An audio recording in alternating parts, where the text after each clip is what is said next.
อโทษพี่น้องเมื่อกี้มีคนมาเว้าจ๋าเขาก็เลยได้ตัดวิดีโอไปเดี๋ยวค่อยไล่ไหมก่อนค่อยไล่สดไหมก่อนอย่าโทษกันเด้อนะอย่าโทษกันเด้อเพราะมันขาดตอนเด้ออย่าโทษกันเว้ากันเป็นลูกผู้ชายเลยแม่นกันเลยว่างหันมันมีธุระมีคนมาคุยกับข่อยก็เลยตัดวิดีโอออกไปเขาก็ได้ไปคุยไปจ้าบเขาก็ได้มาแล้วเงินเห็นปะอยู่บ่อย่างก็มีคนหาเงินมาให้คันเฮาความดีอยู่แล้วเขาก็หาเงินมาให้เฮาเฮาก็ต้องนั่นกินข้าวต่อนี่นอกโดนไล่บ่ได้ถ้าบ้านเขาสิสั่งกินข้าวกัน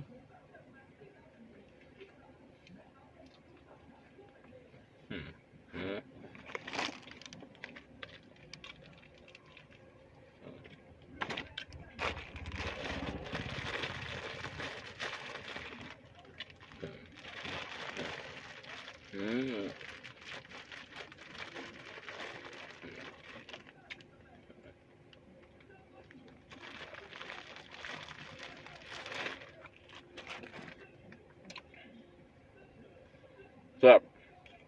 บอกแล้วนุ่มหวานเนี่ยไก่ย่าง5 ดาวนี่หวานอยู่เซเว่นได้ก็ไปซื้อรถขอแนะนำถือให้ตัวนึงเมื่อกี้บาทเฝ้าซื้อกินรถแต่ละบาทให้แซ่บหลาย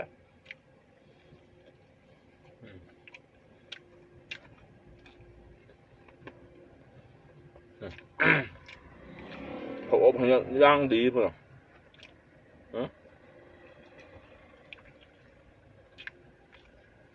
ไม่ต้องไปดังไฟแนว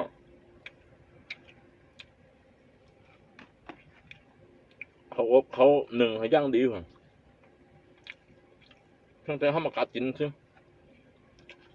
เขามักสบายแท้ก็จ้างคนใส่ป้อนปากเลยมันว่าละข่อยบกล้าป้อนบกล้าให้เขามาป้อนหรอกอายคน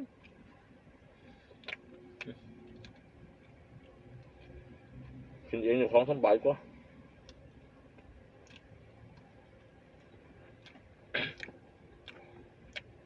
จ้างผู้ชายมาป้อนให้แย่เลยเขาปาดให้เขาจ้างมียิ่งมาป้อนมันก็สิมันป้อนมาขั้นแล้วนะป้อนไปป้อนมาเห็นสิ่งต่างๆขึ้นมาในตาเจ้าของ